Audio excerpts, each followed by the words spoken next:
tell y'all something. We talking about AD got to go, but who's the AD we replace him with? I know y'all talking about Alonzo Highsmith, but a lot of people don't know the AD world. So what's the AD we pick, V? I'm not on AD world. I mean, you probably know more than I do now. I ain't gonna lie, though. Yeah, I'm not sure. Hey, I'm unemployed right now. Put your boy in there. I'll take the AD. I'll take the cleaner. I'll tell you whatever. You give me whatever title you want, but I'm going to call me coach at the end of the night. I'm going to be coaching them boys. Hashtag coach me, coach. Hashtag always be coaching. Hashtag Coach Hayes don't play that ish. Hashtag I'm tired of this. Hashtag Joaquin said dominate, and we ain't doing that. Hashtag Ed Reed said I put my heart in this, and I'm tired of this, dog. Yeah. We is tired. Yeah, bro. It's a situation where somebody said The Rock. The Rock. I don't think they can afford him. Damn sure can't afford him. For real, though, I'm tired of it. I'm tired of it. All this talent, dog. Yeah. All this talent, bro. Yeah. We got tons of talent. And we in a dogfight every week. And the talent that's getting away, that's not staying. Nothing easy for us. They're making it hard. And we the same one joking because they lost to Jacksonville State. But apparently they got it right. They got it right enough for us this week. I ain't saying in total, but it is, I'm hot. That's swag offense work. Hey, Coach Hot, y'all, but listen. We got a lot of work to do. I don't even want to be honest with you guys. Do y'all want to go to a bowl? I think we should self-impose a ban on ourselves. What you think? What you think, Actor Man E? Let's self-impose a ban on ourselves. I mean, what bowl we going to? We may not make it. We don't win these 2 games. We ain't going nowhere probably. No.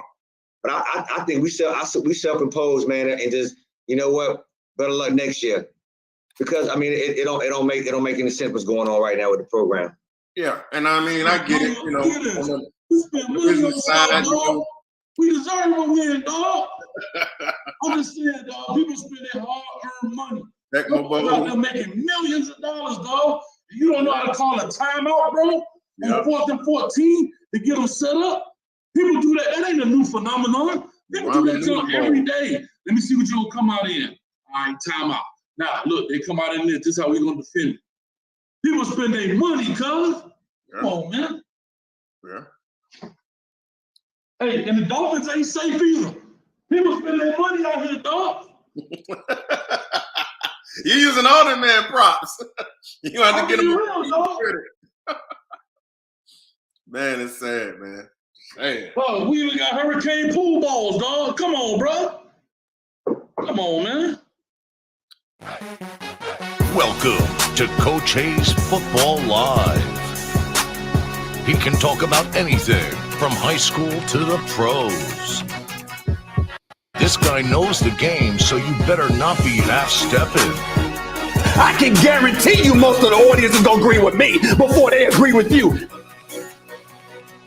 Strap in, because Coach Hayes is about to crack your cranium and fertilize your brain. Go ahead, right here, right now. Subscribe now and check out CoachHayesFootball.com. What's up? What's up? What's up, everybody, man? We doing a little special one, man, in the building today. We're doing a part 2, man, because I was at the crib and, I didn't have all my setup, my stuff, the phone calls, all that good stuff, man. I want to hear from the people, man. I know it's Wednesday. I appreciate everybody coming in, man. I know it's kind of last minute, to be honest with you. Me and my co-host in the building. All right, we're going to get back to part 2. We was at the crib, so we was doing it off cell phones and laptops. So we're going to make it happen. Plus, we're going to break down that last play. Not the last play, but the 4th and 14 play. I'm going to give it to you from a coach's perspective as well. And then I'm going to open up the phone lines, and I want to hear y'all point. Been a lot of breaking news lately. We know Blake James is out the door. Who's going to come in the door? And Manny Diaz and all the other good stuff. But before we get started, as you see, I got this bar right here. We on our 20,000 subscribers by 2022. We had 16,222 subscribers. Guys, we 81% done. Let's make it happen. We got 44 days, actually, until that happens. Also, certified home loans, Mr. Alex Tabio in the building, man, who has sponsored this show for, this whole season, be honest with you. So big shout out to him. His info is in the description. Anything you need so far as home loans, certified home loans, first time home buyers, investment properties, whatever you need, go holler at him. Check him out. Info is in the description, and his phone number is 305-205-1697. So we already banging up the chat. Look at my girl right there. She already in the building, She done hit it up. Ellen, the producer, she done changed the name with a thumbs up, so we good to go. We got a lot of them. Let me go ahead and bring my dog in the building right now. Talk to us. V-Dog, what's up with your V12? Hey, people spending money out here, dog. People spending money out here, dog. Huh? People spending money out here, dog. Turn it around. You got it backwards, cuz. You had it backwards. Right. You see it? People spending money out here, dog. Right? What you think, coach? Man, hey, I'm hot, dog. Like I said, I was hot that night. You know what I mean? Your boy was on that cane juice. Hey, but you were real. Shout out to everybody in the chat. Guess what? Y'all wonder why I'm wearing this hat? Because Blake James is now on vacation, y'all. And he ain't coming back. And guess what? Manny Diaz about to pack his bags too. Let the dominoes fall. Shout out to President Frank for making an easy decision. Probably should have been done a long time ago. But the president of UM has made the first step.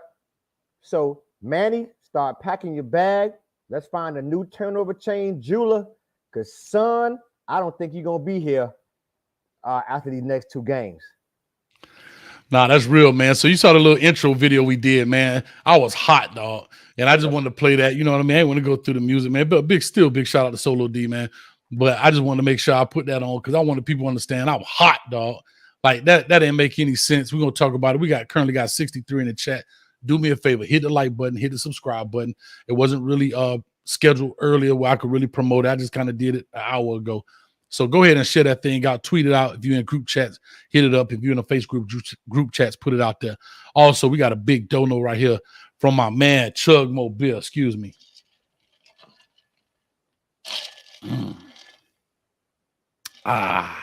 Chug Mobile says, Coach Hayes, the head of the snake is gone. Bye, Blake James. Manny, you're next, and your daddy can't save you this time. Let's clean house. Canes for life. Keep up the great work, Coach. Smash the like button. I love that part, man. Thank you so much. I appreciate it. Big shout out to Miss Cynthia Wilcox in the building as well. And hey, V12, you crazy about that hat, dog. That's genius, dog. I ain't gonna lie to you. That boy on straight vacation right now. You understand? And big shout out to Orange and Green Blood. Say what's good, hey, Coach. What's up, Orange and Green V12 Blood? family. Hey, running our veins, orange and green all day, every day. Shout out to you. Yeah. I'm gonna say this before we get started, man. One of our longtime subscribers. I'm not gonna put his business out there if that's something he would like to do, but I would like to send prayers out to him and his family. His mom is not doing well. He texted me and let us know that she wasn't doing well, and there may be a possibility that she may not make it. So please, Kane family and anybody else, man, please put prayers up for this guy and his family. He's a big time Kane supporter, man. Y'all make sure y'all show love. Like I said, God know who it is, so you don't necessarily have to say his name. I don't want to say it. That's his own personal business, but I did want to spread that out so that way more prayers, you know what I mean, more love, and that's what it is, man. So thank you all for that's going to do that, and thank you all so much. Also, I put a poll up. I said, will a new AD keep Manny Diaz? I believe I put yes, no, and hell no to the no. So make sure you click that. Let me know what it is, all right? So let me know if y'all see that in the chat. I can't see. Let me know what the percentage is, and let's get this thing rolling. I talked about it. I got it over here. So let's talk about it. I'm going to go through this play. Big shout out to Footballville, Street and the boys. They got it up on their Instagram page. So it's going to be a little tiny and small. It was actually a fan shot. So we're going to try and go through it. I want to talk us through this play. Then I'm opening the phone lines so the people can get what they got off their chest, man. But real quick revamp, V12. After you've seen the game, had a chance to calm down a little bit, maybe looked at it a little bit, maybe not. I don't know. What are your feelings about the game? Are they still the same? Do you look at things a little different? And then what's your take on the Blake James fire? I'm disgusted. I'm absolutely disgusted. As a matter of fact, sometimes when they say And when you're upset, to walk away and breathe better and come back and reassess. That's what I did. And I find myself more perplexed to try to figure out how we lost that game. So I'm really, really, really not in a great space right now. And I think the firing of Blake James was absolutely warranted. Absolutely. Because remember, a few weeks ago, Blake James was the one who said he gave Manny a vote of confidence. And now Manny's shelter has now been blown away. The hurricane shelter is no longer working for Manny. So he's out there on his own. He on the Palmetto with an umbrella, and we got Category 5 coming. All right. And so listen. Hey, that boy that's selling churros right now, dog. On the Palmetto with an umbrella. So it's coming. Yes, so I thought it was the appropriate move at the appropriate time. And like I said, hey, Manny has 2 more games, guys. Start sending your cards because listen, I would be definitely surprised if he sticks around after those last 2 games. Yeah, definitely. I'm gonna say this as well. As I looked at it again, I'm gonna tell you what pissed me off even more. And I mean, I guess you can't solidify more than or validate my pick even more than this. As I listened to the press conference from Manny Diaz, this is the part that bothers me, right? And y'all know this, man. In the coaching fraternity, you try not to do these things, but these are the things that bother me. I believe Manny Navarro from, I don't know if he's at the Herald or Athletic or whatever he's with now, but he was with the Miami Herald for a while. Yeah, correct. He asked Manny Diaz, he said, Coach, why didn't you call a timeout immediately when they got to the inch line, right?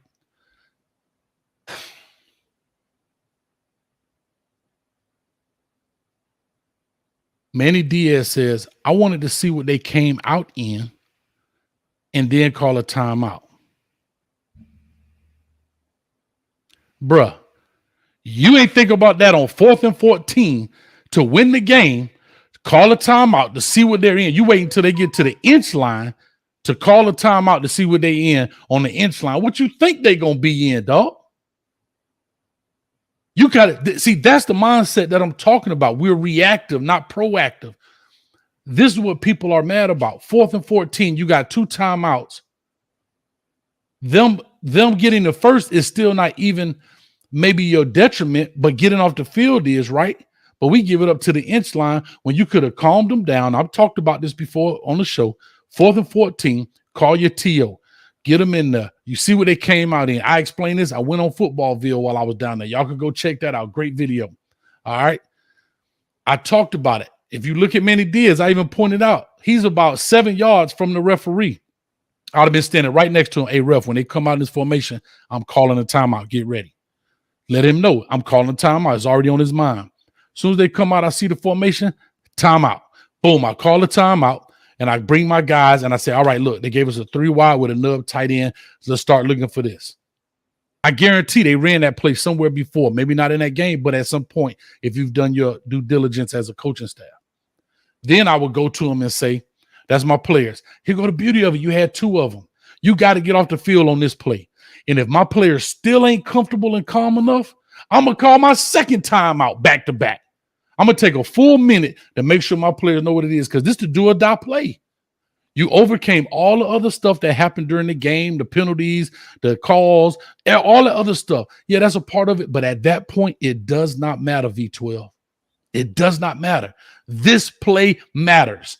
This is the go-ahead play, because once they got that first, now they got the momentum. The clock was not their enemy because they had timeouts. They had timeouts. Now, if it was 12 seconds, I can understand you want, and they didn't have any timeouts. You don't want to give them an opportunity to come up with a great play, because here's the beauty of it. They probably wouldn't have scored.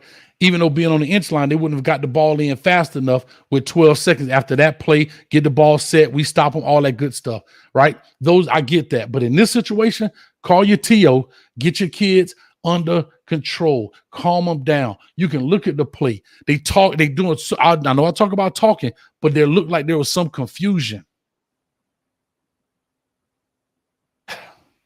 So that's that. And then my second thing with Blake James, I understand. I'm glad he's gone. Now, here is where the Miami Hurricane brass is going to be put to the test, because we said it in that little clip and we said it on the show. I ain't gonna lie, I don't know the athletic director world, right? I don't know who the hot athletic director is. Yeah, we know guys who may have hired coaches, but the athletic directors don't get the same pub as coaches, right? Their resume is not on the field as a coach's resume is. You understand? So this is where the Miami brass, the top dudes and the president and all that stuff, board of trustees, this is where they have to start. This is where they have to start this transformation of the University of Miami Hurricane football program if they want to get it right. They have to get a guy that understands the vision of not just the university, but even of the fan base, what we're looking for. That athletic director that's coming in, and when you interviewing that dude or the lady, whoever it is, they should know. They should know in the interview process what it was like in 2001, in the 90s, in the 80s. They should have gone and done their due diligence just to see. So when if V12, let's say if you were going for the AD candidate position, I would be like, hey, Vaughn or V12, what are your feelings about the Hurricanes in 2001? What was that atmosphere like? These are the kind of questions, because if they can answer that, and you don't ask them just surface questions, you get down deep so they really understand what it is that we're looking for. That's what you have to find. You can't just get a guy because he got a great record. You got to get a guy that also understands what we're looking to build here, what we're trying to build here, and also understands what we're trying to overcome with the new age of football and recruiting and facilities and all of that good stuff. Everything that encompasses. You understand? That's my biggest thing right now when it comes to that part of it. So to Blake James, wish you nothing but the best, my man. But go do what you got to do. Big Bergie in the building, man. I ain't seen you in a while, man. Bergie, what's up with you, man? He says, I told you a long while ago, coach, all Manny does is set one defense ineptitude record after another. Every year it's the same thing. Yeah, Berg, I totally understand, man. I totally understand. When I was on my little talk there, man, I missed a lot of the questions. But here's what I want to do, V12. And we're going to open this up. Man, I'm hot, dog. I'm hot, V12. Dog, we was at the crib. We were supposed to be in that thing doing the hey. We were supposed to be, you know what I'm saying? Whoop, whoop, whoop, whoop. And then we had a womp, womp, womp, womp. Like you said, when you look at that game again, the defense was, we already know we can't really hang our hat on the defense. But even the play prior to it, a couple plays prior to it, when the running back came out on the wheel route, number 22, what was happening? That guy was beating us all game. Attention to detail. Yeah, and that's a perfect thing. Cam looked in the backfield. Cam Kinchins looked in the backfield. Young dude, noted, not excuse, reality, right? And that's a prime example. This is a prime example of why you got to calm the young bucks down. You got to give them a chance. Breathe. 100,000 people in the stands. We saying FS who, and they telling the boys F you. Mm-hmm. Even though they played in Dade County, they played on big stages. Trash Power hold only 10,000. It was 90,000 more people in that building. Come on, bro. That's a huge game. But anyway, let me do this. V12, you still going to be able to talk on this, but you'll be off the screen for a second. But I have the play here. Y'all got to excuse me. It'll be a little small. It's an Instagram post. That's what I could do. Hopefully YouTube don't bang me, but if they do, I get it. It is what it is. That's part of the process. But let's go ahead and get into this part right here, man. Let me pop this over here. All right, V12, say something right quick for me. Let's make sure everybody can hear you. Can you hear me, Coach? Yeah, I got you. Perfect. Okay. All right. So here's what I'm gonna do. Let me play this out. It played. I want to kind of go through this, and I want to talk about this play. Streeter got the little app up there and all that stuff. So as you see here, right, what you're seeing, there's three tight ends. There's a guy off the screen that Ivy's covering. You have the number 2 receiver. That's what we call him, number 2, not necessarily jersey number. And then the number 3 receiver. What Miami played in this defense is cover 2 to the 3 receiver side. Let me explain that very quickly. Cover 2 to this side, or a cloud defense actually to this side. Ivy is going to play in the flat right here. Okay. Couch, right? So Ivy has basically right around these numbers, if you guys can see the mouse moving. Couch should be right on, I'll call them the train tracks, but the hashes, right? And the beautiful thing about the train track, you can see them going all the way down the field. You never veer off of them. And that's going to be huge here in a second. Kitchen is going to be over the top, capping this thing. Tyreek Stevenson has the number 3 vertical. That's huge right there, because the number 3 vertical is what pulls him away from it. Let me explain. And then you got the nub tight end on the backside. And Avonte, to clear him out. And Avonte Williams is going to be the cover 2 safety towards the middle of the field. All right. So watch this as it plays. Let me see if I can put this in and play it. All right. So let's talk about this. I told you cover 2. Ivy, based on the call, you got to remember, this is the call. This is the call. And when I was on Footballville show, we only had the sideline cut, so I couldn't see. Remember, the camera panned over. Here's what's huge. We got how many we got? We got 178 in the building. I appreciate it. Hit the like button, hit the subscribe button. Hey, y'all, listen. Before Coach, listen. Y'all get on this thing. Coach is coaching now. Coach me, Coach. Text somebody. Put them likes in there for Coach. We need 20K. Y'all been asking for this. Coach is coaching. Coach me, Coach. Let's go. I just put it in the chat. Hashtag coach me, Coach. So anyway, we back to it. So now he's in the flat. Okay. Why they call this play? I can't answer why they call the play. I'm going to break it down. He's calling this play. He's in the flat. His zone is 10 to 12 yards deep based on the formation. To Corey Couch, same thing. He's 10 to 12 based on his hash, because in cover 2 is 5 under 2 deep. So you're going to have a guy on the numbers, a guy on the hash, a guy in the middle of the field. All right, just on that side, because it's a cloud coverage. That's important. Again, here's the number 1 receiver that came from Ivy. Here's the number 2 receiver that's clearing out. Let me see if I can get through this. All right, boom, perfect. He's the cap guy. That's Cam Kitchen. He's capped it off. Okay, meaning he's the over-the-top safety. Right here is Tyreek Stevenson. This is the number 3 going vertical. Let me explain very simply what they ran. 4 verticals. On that, you're going to have a guy on the numbers. You have a guy that works to the hash. That's what the number 3 receiver that Tyreek Stevenson covered. He worked his way to the opposite hash. You're going to have a guy on this hash, which is number 80. And then you're going to have number 7 that should be on the numbers out here. This is where the beauty in this route concept worked. They knew they would play some kind of 2, probably thinking they were going to be in 2 trail. Now, that's a little different. 2 trail means that they're playing man underneath. All those guys that's playing that zone would be in man underneath. That's why they drag him up underneath late. So 80 clears this out to keep Kitchens out the way, basically a decoy. And 7 slides right up underneath. Here's where Corey Couch's fatal mistake was. He got off the hash. He got off the hash. If he stays on the train tracks, he bats this ball down. All right? Watch him play it. See that if he's on the hash, he can react faster to this ball with depth. And by that time, it's too late, and that's Avonte Williams coming over, crashing dude. Let's play it again. Maybe you can see what I'm talking about. I'll let it play one time. See what Corey Couch gets off the hash? He gets off the hash. If he stays on the tracks, he's right in line with that. Okay? Based on the call. Fatal error by 23. Fatal error by 23. You see that? Number 3 receiver takes Tyreek Stevens to the other hash. 80 is working this hash. And boom, 7 curls right behind this guy. Coach, you know what the crazy thing? You know what the crazy thing about it is? Yeah, talk to me. When you take a look at that, I'm not sure if he was looking in the backfield as well, but he took no read steps. Because if he would have took the proper read steps, he would have been on the hash.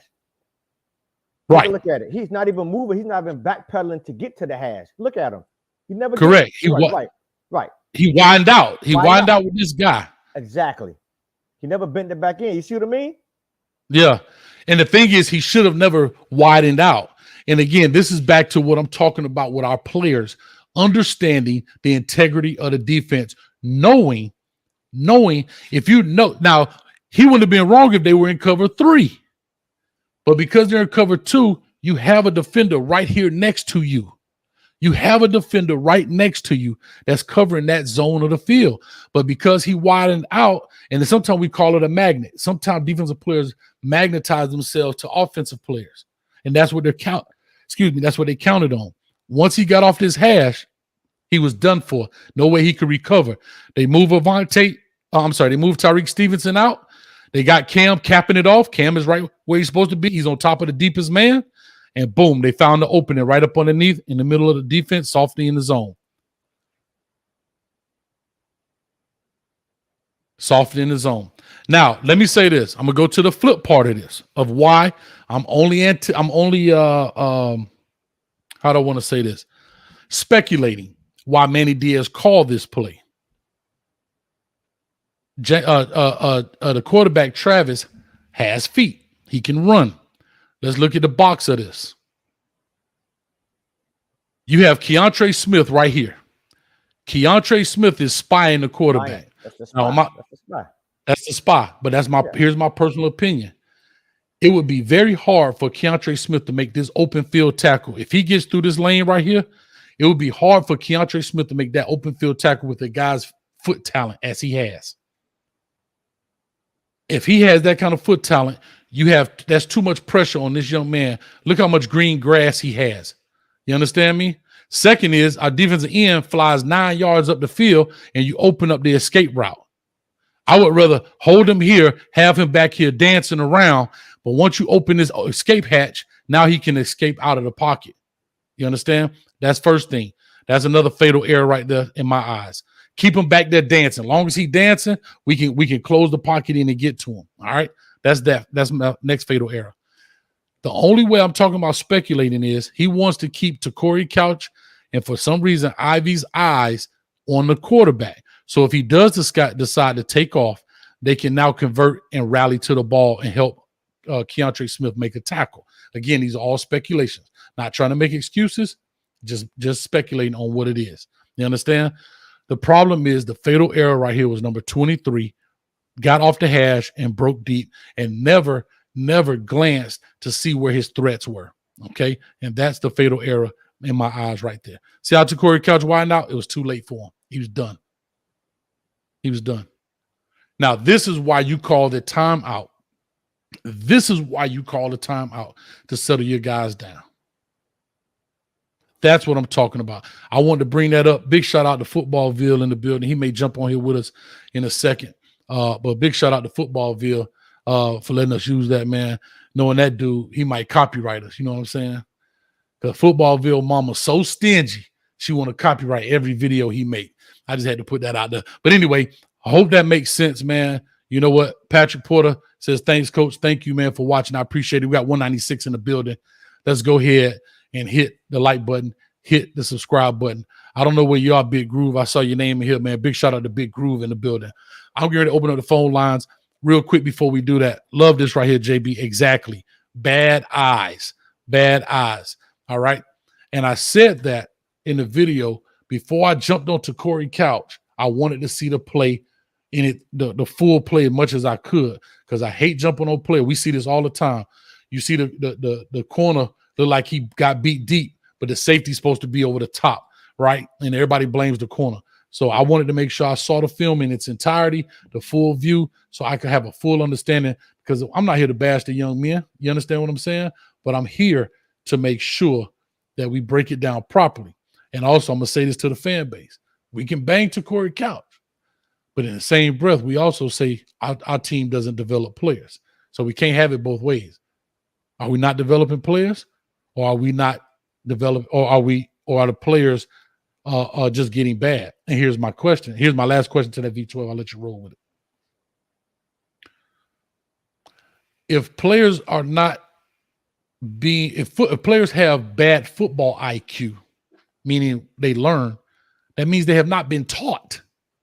There are very few that they innately understand this game just within here. But if your football IQ is bad, that means you haven't been taught. V12 at your job. Somebody say, man, you incompetent on your job just because what? Nobody trained you. Nobody taught you. It's the same concept. All right. What's your take on that video breakdown? You talk in the building. What's up with you, baby? Hey, it ain't no you without me, baby. Or ain't no me without you, baby. My bad. I jacked it up, D. Anyway, what's up with you? Talk to us, man. You know, I mean, you're right on point. Again, I think that even before that we got to that point, that was probably an inappropriate defense to be in, knowing down, distance, and circumstance. And sometimes we take a look at, Couch, who's doing obviously the best that he can. Somebody said in the chat that Couch has been out of position all year, and if that's the case, is that on the coach or is that on the player? Because I'm sure coaches, they're trying to coach with it, but if a player, a lot of the plays, if you haven't seen in Florida from the Florida State game, a lot of the eyes for our guys are always in the backfield.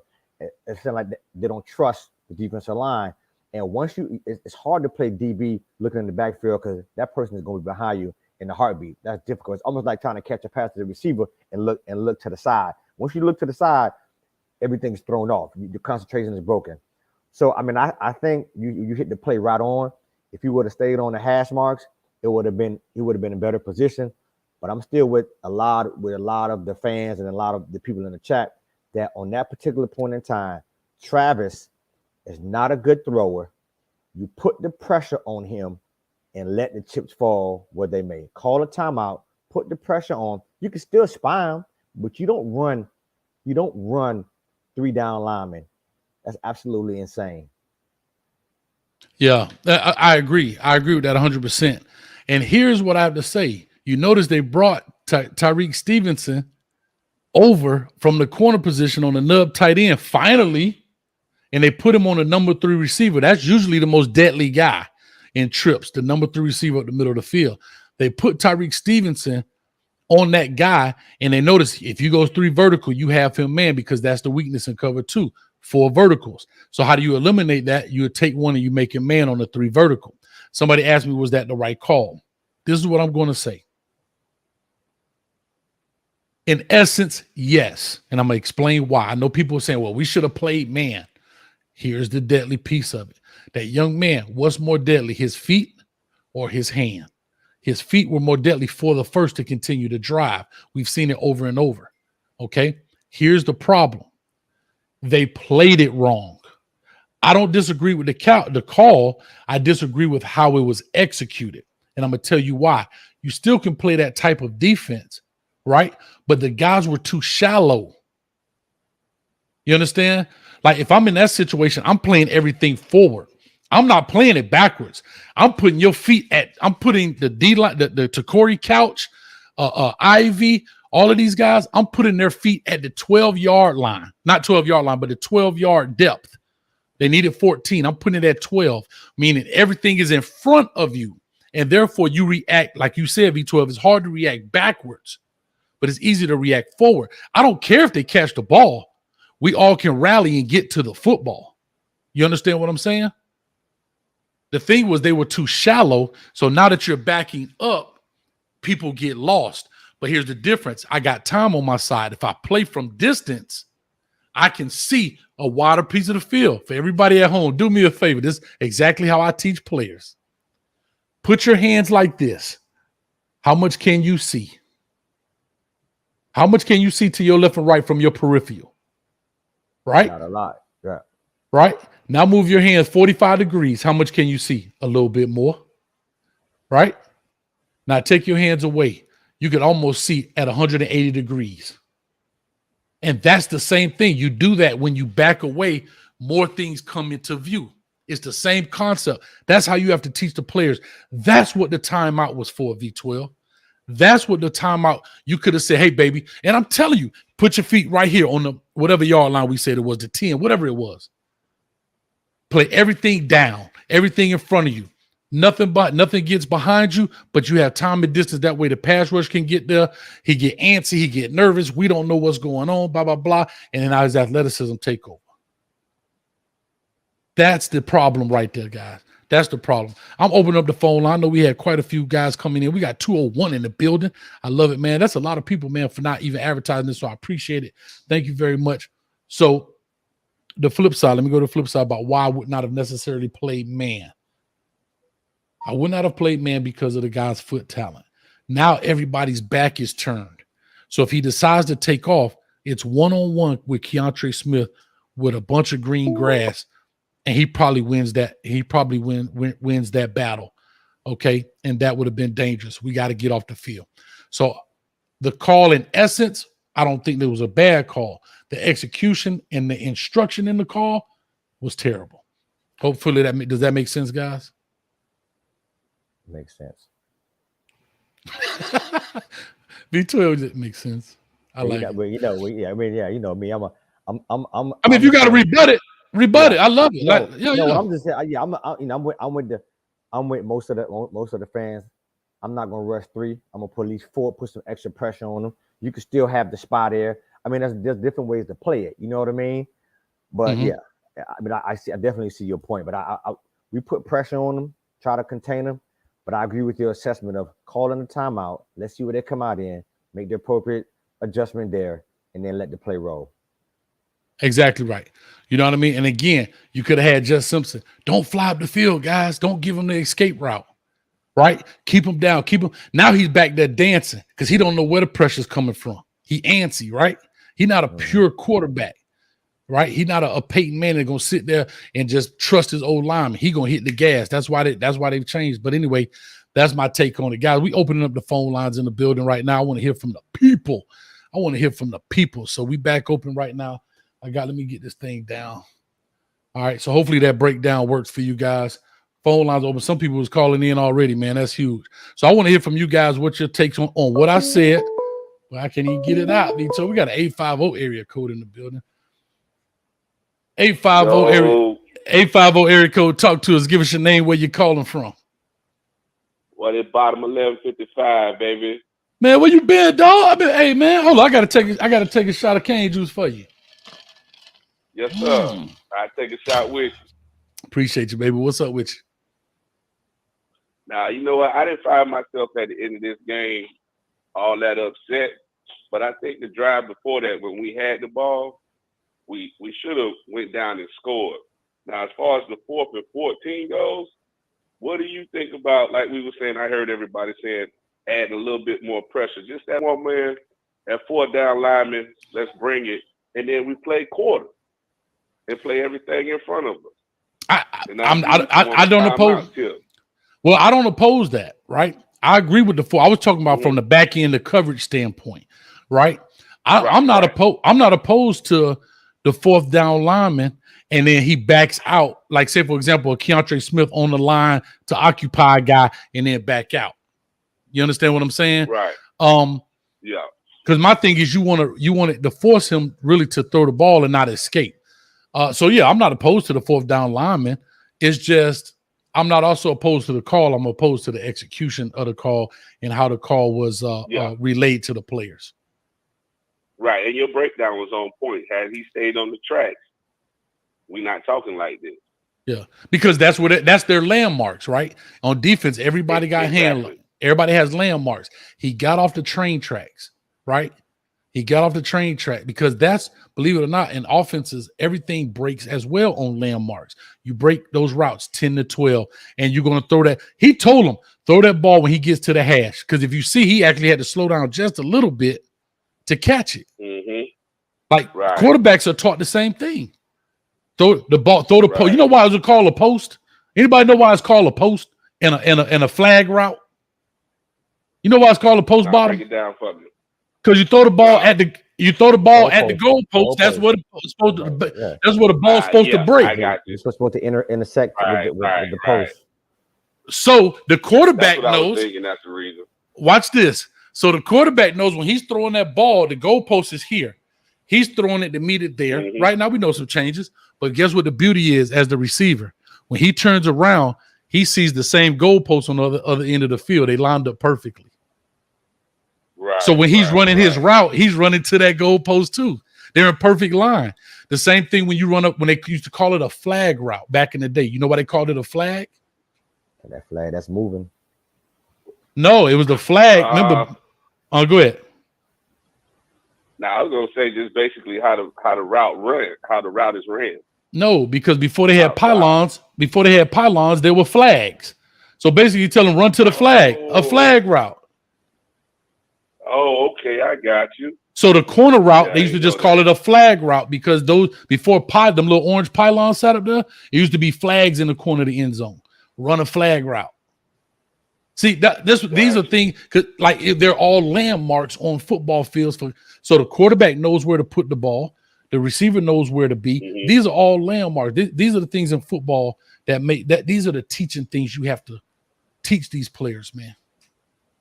Right. I mean, coaching myself. We going to the second round. We got Lincoln Friday night, baby.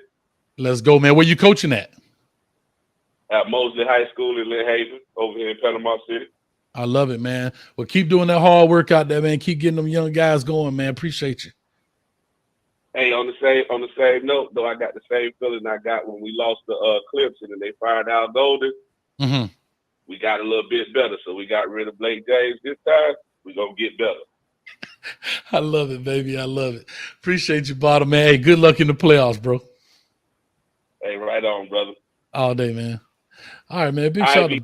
Oh, Lord, right, my bad. I cut him off by accident. Take it easy, bro. I heard you. All right. So, yeah, V12, that's where we at. We're going to wait up for our next call, man. So that's all I'm just trying to say, man. Those are the type of things when it comes to coaching this game. You have to give the players you got to give the players an opportunity to be successful, if you know what I'm saying. Caller, talk to us. What's your name? Where you calling from? 786 area code.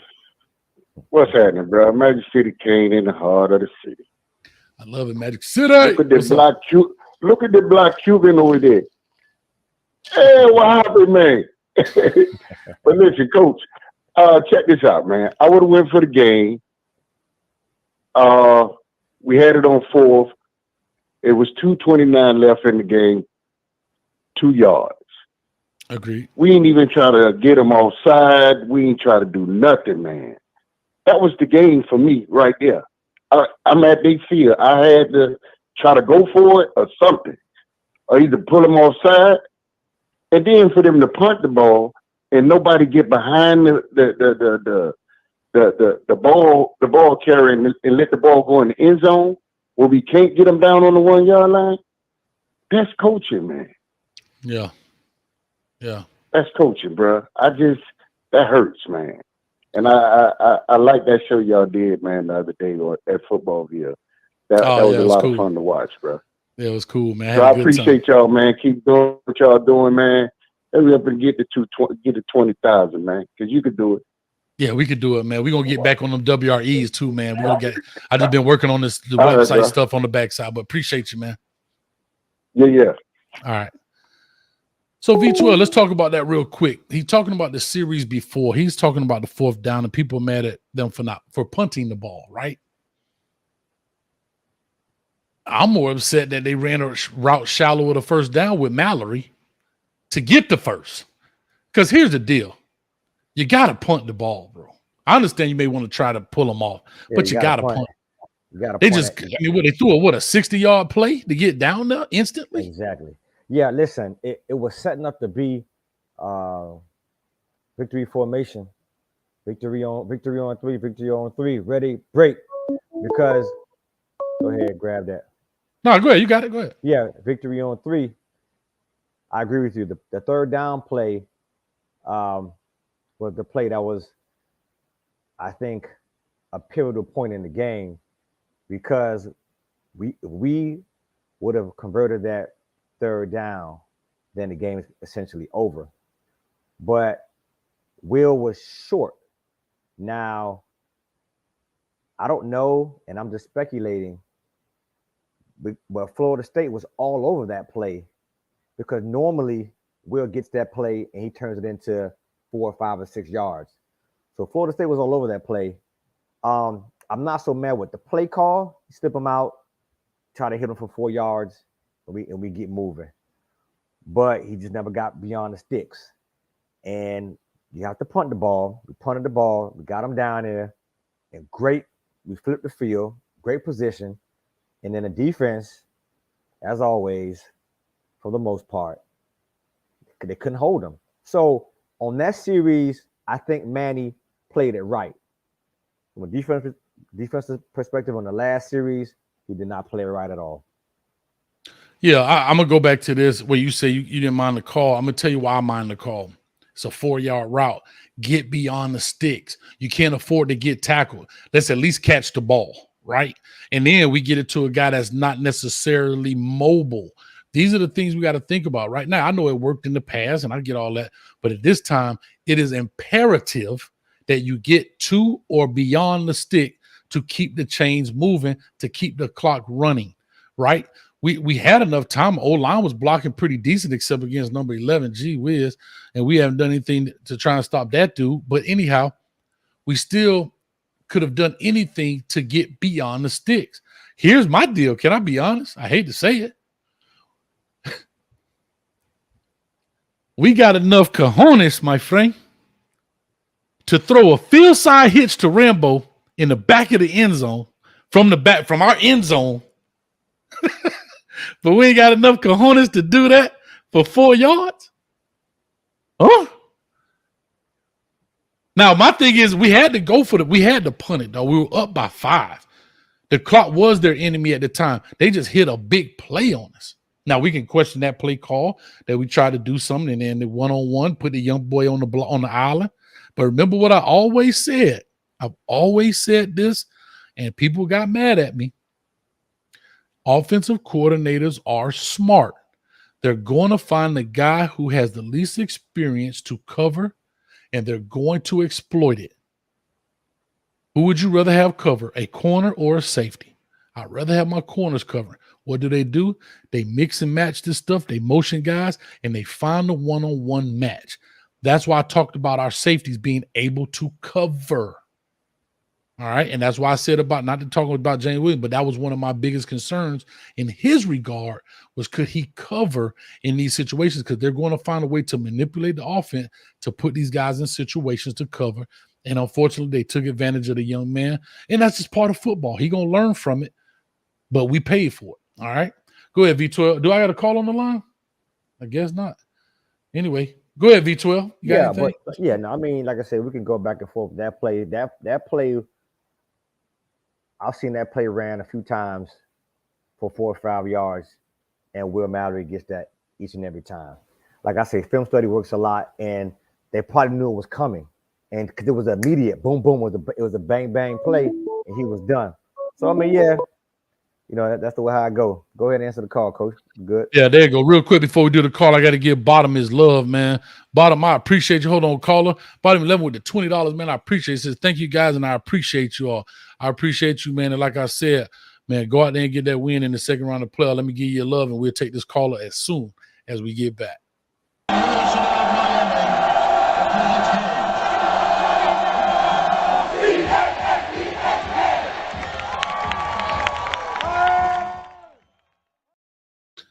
All right, caller, talk to us. 678 area code. Talk to us. Give us your name, where you calling from. Good evening, Coach Hayes. Good evening, V12. This is Kevin, Dallas, Georgia. How y'all doing this evening? What's up, good, Kev? my brother. What's up, Kev? We missed you last couple of weeks, Kev. What's going on, my brother? Well, hey, I've been trying to get in. You all are busy. But Coach Hayes, please tell V12 you scared me a little bit with that hat, because instead of looking like Dom V12, you're looking like Panama Jack. So I'm getting ready to go get my ammunition papers, because I don't want him to turn me in, because I don't want to have to serve any more time as far as in free labor. But I digress for a moment. No, Kev. Y'all got to take James out. So now it's a matter of the next coach. So I heard y'all speaking about the next coach, and I have to say this, Coach Hayes, and that is some of the guys that you all are recommending as far as coaches, I have to ask y'all, buyer beware. As far as Lane Kiffin is concerned, B12, I don't know if you have any sisters, but I just want you to know, as far as Lane is concerned, he's 40, single, no kids, and married. And all those things I just stated are a lie, but that's as far as what he's going to put out there. So I just want you to know, you might not want him as far as your next coach. As far as the gentleman, as far as Mississippi State, as far as Leach, Coach Hayes, you might be concerned as far as Leach is concerned, because, Leach is similar to the guy who was the coach of the Oilers as well as the Falcons back in the day, leaving tickets for Elvis Presley, Abraham Lincoln. What you talking about, dog? And all those guys. So you might not want Leach necessarily to be your coach also. But it's what's as far as the theme, as far as when LeBron came back to Cleveland, I'm coming home. You might want to go with Cristobal, man. All right. I hear you. I like it. I don't know what all that was about, but I'm lost. I ain't gonna lie, because I'm all over the place. But you know, Kev, you always drop the knowledge in the building, man. And you know, I appreciate you, man. But I don't know what them Bama boys gonna do. I know we on the couch. I want to know where y'all gonna be. That's all I'm talking about, man. Well, this is a Kane show. I'm trying not to get played because I know your fingers on the button. Time out, Kevin, you played yourself. So I'm not gonna go there as far as Crimson and White. It's all about the you. So I'm gonna keep it in the middle of the road. But the thing is, gentlemen, hey. I'm gonna get you, coach. But hey, that notwithstanding, gentlemen, the thing is I'm glad that y'all got rid of James, and now it's a matter of getting the AD that is going to get y'all where you all supposed to be. And one thing I have to pull your chain on, coach, is one thing, and that is when you made the statement in regards to he or she that happens to be the next AD. The one thing that I would respectfully ask y'all to do, I understand as far as 2001 was that last time, but in the words of a great spiritual, as far as in the Baptist church, one of the lines goes to serve this present age. And the thing, and as far as in the layman's terms, that's just plain and simply, you need someone. Although you can recollect the yesterday, you have to be aware of today. Correct. And that's really the biggest thing. And because I don't want it to be a matter of, okay, we've gone back and forth as far as, hey, we need to restore as far as what was. But I don't want it to be a matter of, okay, because as we know, most of the young men that's going to be in the class of 22 and the class of 23, they don't recall as far as the last time that you won, at least as far as on that national level. Because 8 + 1, 9 + 1, they don't get it, fellas. No, that'd be like, for instance, saying, if I was introduced, say, for instance, B12, you and I belong to the same, fraternity as far as that marriage fraternity. Say, for instance, we was introducing, Coach Hayes to a young lady, and the first thing gonna come out of Coach Hayes' mouth is how she look. If I said that she has a great personality, except she has 3 teeth, bow-legged, has a hairline like mine, and but she has a swell personality, that's not gonna get it. Coach Hayes want a 1. Coach Hayes don't want. That's right. I want a 10. I don't want no 1. What you talking about, a 1? I want a 10. You don't even want no 7 + 3 when it comes. If you don't want 7 + 3 when it comes to wins, you definitely don't want 7 + 3 when it comes to the fair set. I heard that, man. By that being the case, I mean, y'all continue putting the pressure on them, fellas. Continue putting the pressure on them and getting the coach that y'all want, man. Well, real quick, I'm gonna say this, Kevin. I know you gave some pushback, but what I was saying was, and maybe I'll clarify this if I'm wrong. What I was saying was, looking at an athletic director, they need to understand yesteryear to understand what the new year is. That's what I was really trying to say, was they need to understand what we were so they can understand what we can be. Does that make sense, what I'm trying to say? Yes, sir. Now, I'm not saying they need to look in the past to be the past, but you have to understand why we are passionate as we are, why we are in this uproar the way we are, why we as fans are like you said, we want a 10 because we know what a 10 looks like. See, if I ain't never have a 10 like Kentucky, if I never had a 10 like Clemson until they became what they are, I'm cool with a 6. I'm cool with a 7. I'm not cool with a 7 right now, because we know what a 10 looks like. We know what a 10 feels like. We know how a 10 treats us. And that's what we want to get back. So in order to give me a 10, you better understand what a 10 look like. That's all I'm saying. So I appreciate you, Kevin, as always. And I'm going to let you go on this last note, man. Congratulations. You played yourself. Only fitting. Gentlemen, hey, y'all take care. Appreciate all that y'all do and continue to do. V12, hey, as always, it's been a pleasure to see you over these past several weeks. Coach Hayes, hey, I bow down to you. Y'all take care. I'll talk with y'all later now. Hey, Kev, V12, hey, listen, if you have that 1 for Coach Hayes, go ahead and send it to him, okay? Everybody in the chat, If you want the Coach Hayes with the one, hashtag Coach Hayes likes the ones in the chat. Let's go, Cass. Send them that one, man. Duly noted, duly noted. Hey, this for both of y'all. That's for both of y'all. Somebody put it here, Rip Dolph. I don't know. Oh, Young Dolph, the rapper. Man, I hate to say, what he died? How did he die, man? Gun violence.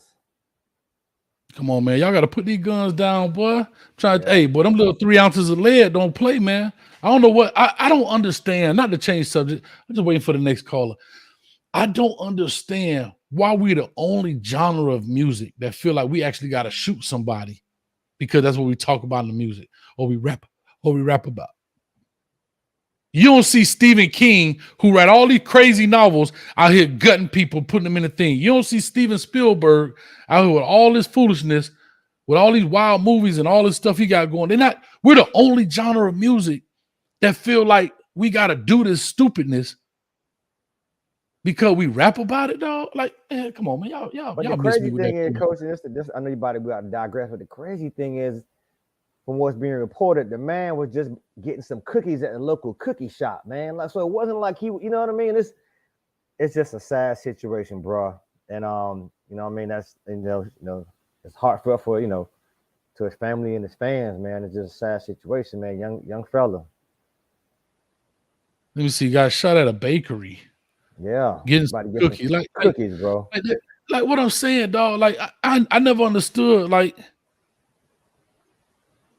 anyway, you got Nipsey Hussle, you got all these cats, and what I don't get, and I'm gonna be honest with you, when you make it, you want to still live in the same circle because you're gonna say what? Well, I forgot my phone. Do I got somebody on the line? Say something for somebody on this line. Somebody on the phone. Hi, this is Miss Cynthia. You ready for it? I am. I didn't know you. This is Miss Cynthia. You ready for it? I am. Give me 1 second. I'm gonna finish my last thought. Hold on, Mr. Wilcox. I'm gonna give you my last thought. You snuck up on. How you sneak up on my phone line? I heard something click. You smooth with it. But anyway, real quick, I'm just want to say this last piece, Ms. Wilcox, and you definitely got the floor. No problem. I don't understand, and maybe you can touch on this too, Ms. Wilcox. I don't understand. Even we as people, we as Black folks, we as this culture that we gotta gun each other down because of music. And guess who's screwing us the most? The company. The companies. Everybody you talk to in the music business, everybody want to rep this because he tried me. I'm gonna die about mine. But these record companies stealing from you left and right. And y'all ain't protesting that, but you want to get the dude because he took 10 grand from you. I get his 10 grand. But the record company's taking 100 grand. How many times you hear when you hear these at documentary? Yeah, boy, the worst deal I ever signed was my first deal. I ain't getting no money. I ain't getting no shoot. TLC out here getting 25 cents an album. They went platinum 4 times. I'm done with that. Ms. Wilcox, how you doing, young lady? How are you today? Just fine. Let me answer your question. Yes. You are more valued dead than alive in the music industry. You should have known that. Yeah, I guess I don't ever want to be no rapper then. Because guess what? It ain't what it used to be. It's not old school and it's not clean because people make billions off of Black, no matter what it is, or a brown tone person. You see, this land that we in, remember last time I told you about the dolphin? Now we're finna hit a point. Well, that's a dolphin that got killed, right? So see, when I'm speaking to you, I'm speaking all over. So the person they called Dolphin got murdered because of what? I don't know. Manifesting the same thing. You need to let the old go and get the new because he should have been vibing about love, not about hate. And when you manifest yourself in that position, you die like that. Gotcha.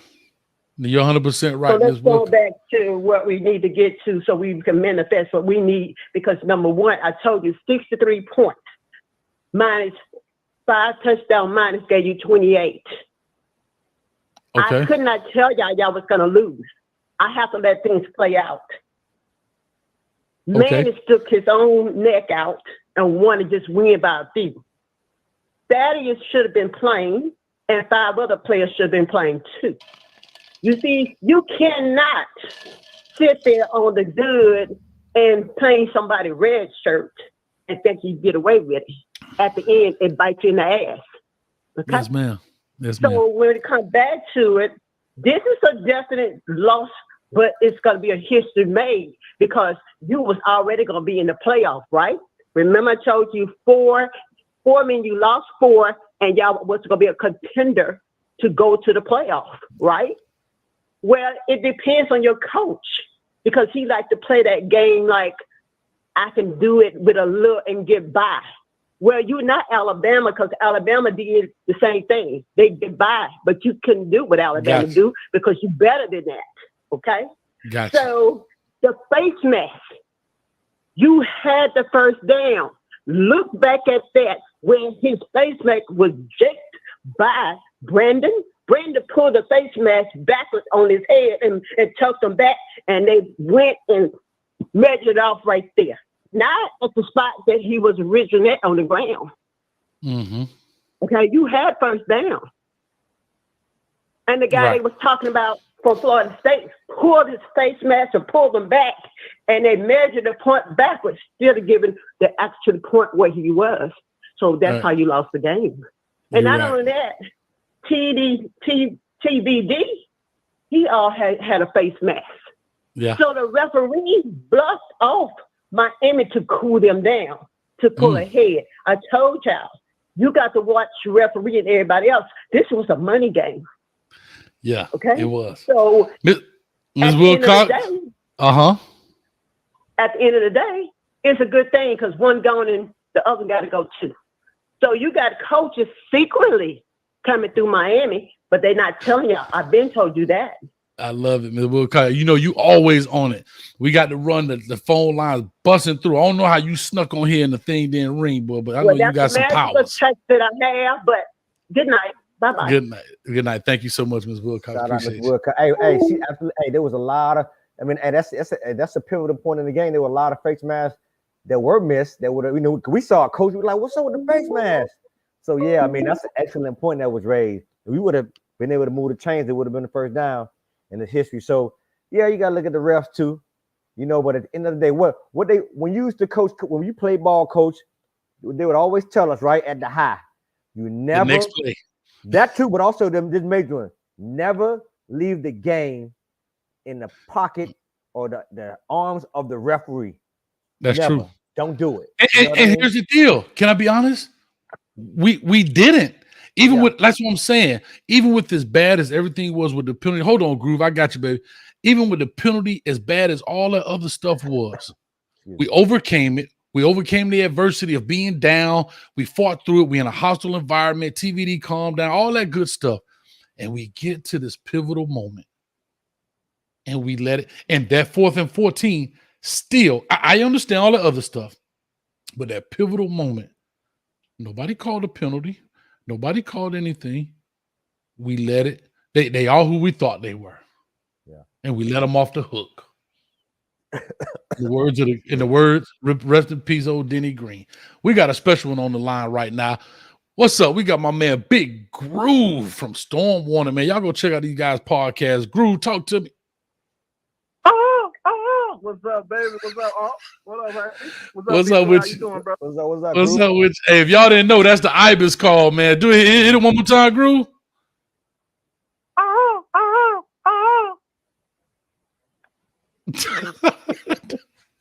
Hey, y'all crazy, dog. What's up, though, man? Hey, man, that, besides the outcome, man, that was a classic game, man. Both teams fought their heart out, and that just proves why that rivalry is just one of the best in college football. Hats to Florida State for, winning the game. They made the play when the play needed to be made. But I got a question for you. We got the AD stuff going on, and it looks like, man, it may be out the door. So my question is to you and to the fan base, if if Mario or Lane is hired, what's the expectation for the first 2 years? What do you expect? What's the expectation? V12, I'm going to let you run first because I know I normally run when these callers come in. I definitely will follow it up. Hey, listen, one thing we know about Lane, let's go with Lane first. Lane can build a program. Lane had one of these hats on, right? Lane was on vacation. You know, Carol from Dallas, Georgia said something about Lane. All that stuff, sometimes we need a coach with some baggage.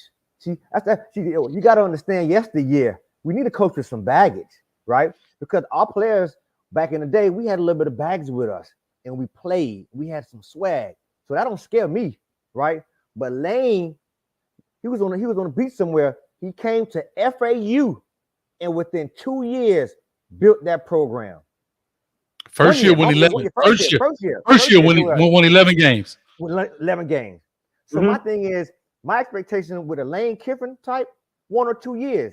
But I think he could get that done. Cristobal as well. Cristobal being from the area, I think reasonable 2 years max to get a winning record and the winning tradition back to the U.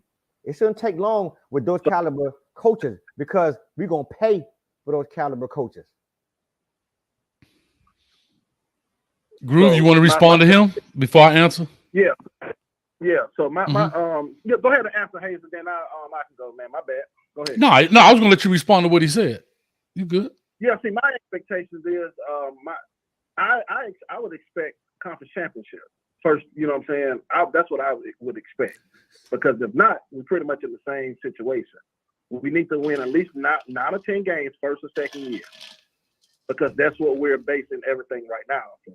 You know what I'm saying? I don't have a problem with Manny being gone, but if we're going to set the standard, we need to set the standard based on whoever's in here. You see what I'm saying? So I expect that 11-1 with Lane, because I'm a Lane guy. You know me, and you talked about it, Hayes. I want Lane. I've been wanting Lane since he left Tennessee. You know what I'm saying? I'm a big Lane Kiffin guy. I think he has the personality to fit South Florida and get these kids. The offense is going to be humming. You know what I'm saying? But me, I have a different expectation from Lane than Mario, because I'm just not a believer in Mario as far as just getting Miami where it needs to be off the cuff. But me, you know, my take, I think every kid 5 years, and I won't be calling for nobody here 4 to 5 years, but that's just my take on it. I expect both of them to at least be winning the Coastal within their first 2 years with if they took over the program. That's just my take on it. Yeah, here's my take. Here's what I like. And again, you guys know I'm a Lane guy. I'm satisfied with a Mario Cristobal, but my thing is a Lane, and I'm going to tell you, I'll go back and say why real quick, Groove. I like Lane because he does, everywhere he goes and makes an immediate impact. Immediate. Everywhere he's been, there's an immediate impact. There's no real growth. Now, everybody, and nobody can tell me, I wish you weren't a Lane guy so I could get some rebuttals here. But hopefully the next person call in, if they're not a Lane guy, I would like to do this. Lane Kiffin is just maybe not a liked guy. Maybe he has some entitlement. People don't like that.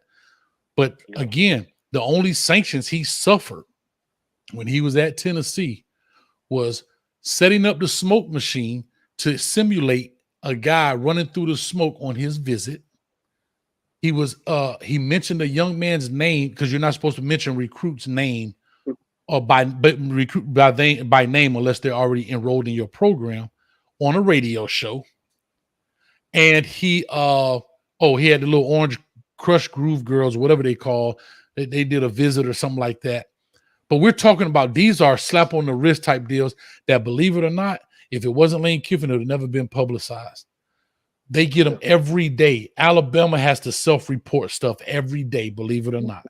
There are colleges that we was at FIU, we had to self-report because we gave kids an extra barbecue sandwich, dog, on a Sunday, because it was left over from the Saturday barbecue. And they consider that extra not gifts, whatever the terminology is. Groove. So here's my those are my things. Here's my thing about Lane V12. You got it. He comes in, makes an immediate impact, and here's the best part: he don't have to build it. It's already here. You got a quarterback everywhere he goes, bro. He's at Ole Miss. He got a quarterback they was talking about in the Heisman running, slinging it. But here's the thing: he goes even the FAU, which is a total different league. He goes immediately, goes 11-3, wins the conference. He didn't do that with his recruits. He did that with the guys that's currently on the roster. Absolutely. So people believe in him, right? Yep. Then you go to Ole Miss. Look at Ole Miss. Ole Miss playing. They just beat Texas A&M, right? They lost some game, but they putting up points. They make it exciting, and that's what Miami fans want. They want to see excitement. They want to see the ball being thrown across the yard. And guess who else wants to see that? These recruits, because we known for what? Speed and these receivers and all of this stuff. Now, my only question about Lane Kiffin is his defensive coordinator. But go ahead. I'm about to say that. I've got to push back on you, Coach. Now, Lane will score some points and you get the offense ready, but who is he going to hire if that's the case? You know, theoretically speaking, who would he hire as his defensive coordinator? That's going to be key for Lane. He gonna score some points and it's going to look pretty, and he's going to be aggressive, and he's going to have your offense humming. But his defense also gives up a lot of points. So that'll be the one knock I see on Lane from a head coaching perspective. Who he's going to hire from a defensive standpoint if he came to the U. Go ahead, Drew. Mm-hmm. You a Mario guy or you a Lane guy? I'm a Lane guy. Yeah, I mean Mario would be my. Well, I take it back though. Mario will be my third choice. See, I'm a little eccentric myself, right? So here are my choices. I would go Lane, and I would go to Mad Professor Leach. I like. You know why? Because these guys are guys who are aggressive. Go ahead. It's just the same type of thing. It's like, okay, who would they get for defense? You feel what I'm saying? See, if I was, hopefully he would go after because I know Kevin Steele was interested in the job before, the defensive coordinator position before. So hopefully he can pair himself with somebody like that. But I'm, to kind of stipend the woes he's having on defense as far as that with Ole Miss. But I do agree. I have the same kind of issues with Leach. Ain't that what you said, right? Your second exactly. Leach, yeah, right? Exactly right. Yeah. They're gonna throw it all day, but the defense, yeah. I agree with that. I definitely agree with that. But here's my question to you, Groove. Now, and we may want to touch on this, Coach. What would it take to get those guys interested, money-wise? Because there are rumors going around LSU throwing the bag at Lincoln Riley. They talking about $12 million a year, 10 years, $96 million. What would it take to get a caliber coach? Because like Coach say, we could fire Manny. You're going to bring in somebody same caliber. What do we do there? At that point. But you're going to have to break the bank. With Lane, I think he may see the opportunity far as because another thing that scared me with Lane is the fact that he may bounce after 2 or 3 years of success. That's the only thing that's the major thing that scares me with Lane, because I'm pretty sure he wants to coach in the NFL again.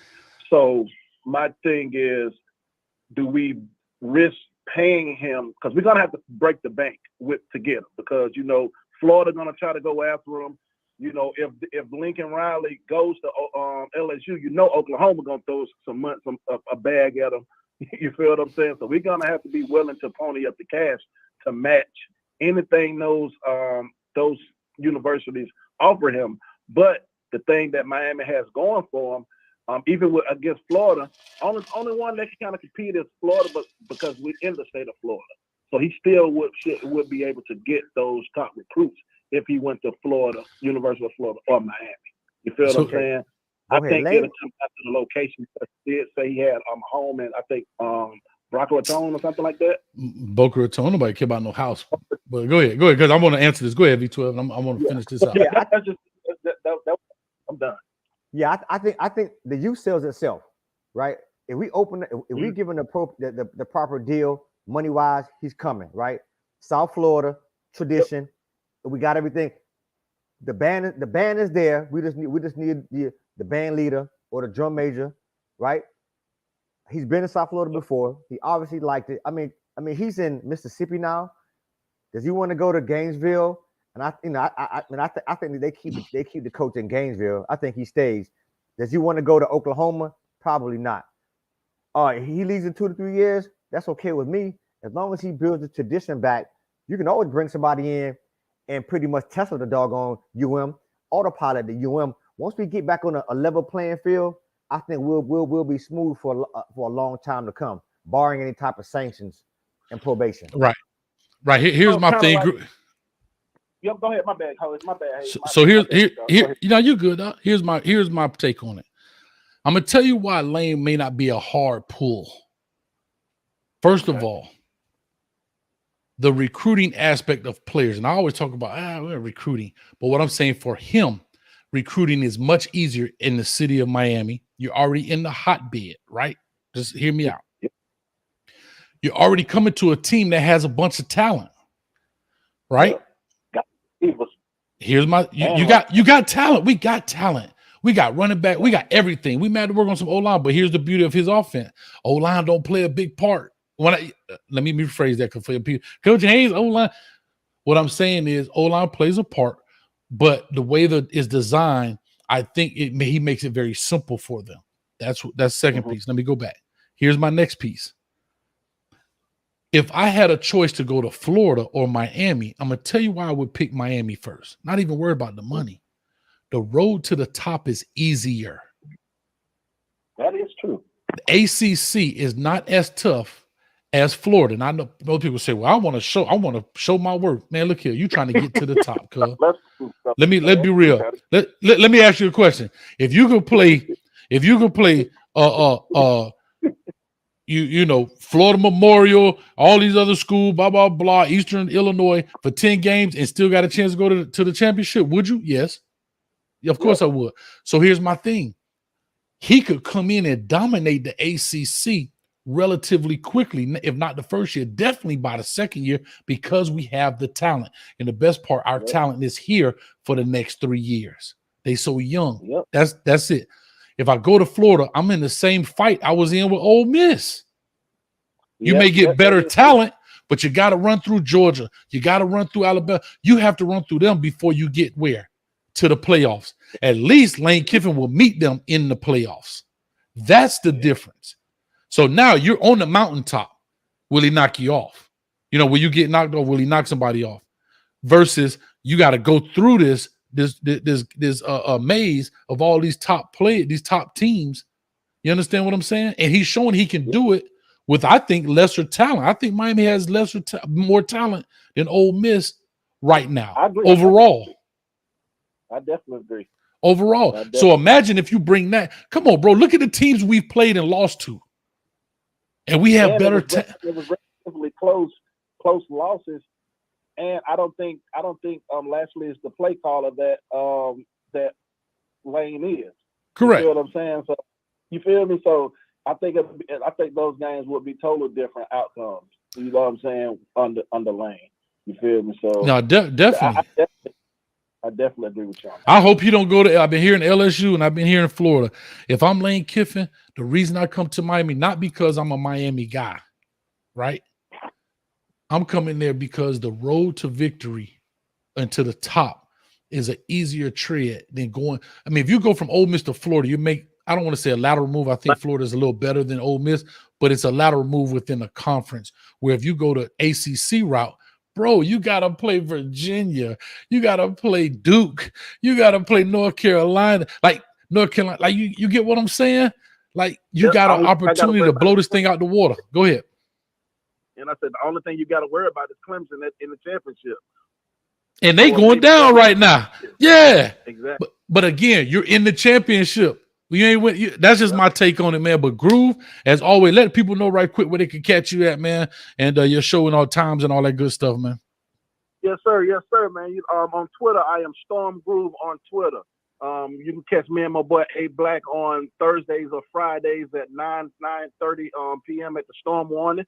Like, comment, and subscribe, and share our things, man. We'd like to have you guys over here, and see us going back and forth, kind of like Stephen A. and Max Kellerman and all that type stuff. So, I love you know it, what I'm man. saying? But like always, man, appreciate you for letting me get on for speaking my piece. And like always, I enjoy y'all takes, man. And y'all boys be blessed. I'm still gonna tune in. So I'll holler at you, Hayes. And much love to you too, between. All right, bro. All right, man. Take care. Perfect, man. Big Groove in the building, man. Big shout out to Big Groove, man, from Storm Warning. All right, we're gonna take a couple more calls in here, man. Like I said, we weren't gonna stay long, but Coach was hot, man. I was V12. I was hot, dog. I know. I was hot. Coach, listen. Let me just say this too. Eric Bieniemy, if he doesn't want, I like Bieniemy because I think a lot of coaches who do well in the college ranks and score a lot of points and do well, they were former coordinators, offensive coordinators. So the Eric Bieniemy, I would love to have. I think Eric Bieniemy wants to stay in the NFL. That's his choice. I like, someone said Ken Dorsey in the chat. I don't have a problem with Ken Dorsey. Ken Dorsey played at the U. He checks every box, and he was an offensive coordinator. He was never a head coach, but he's offensive coordinator. So you do have guys who are out there who have NFL experience, coaching experience, who will be a nice fit for the University of Miami.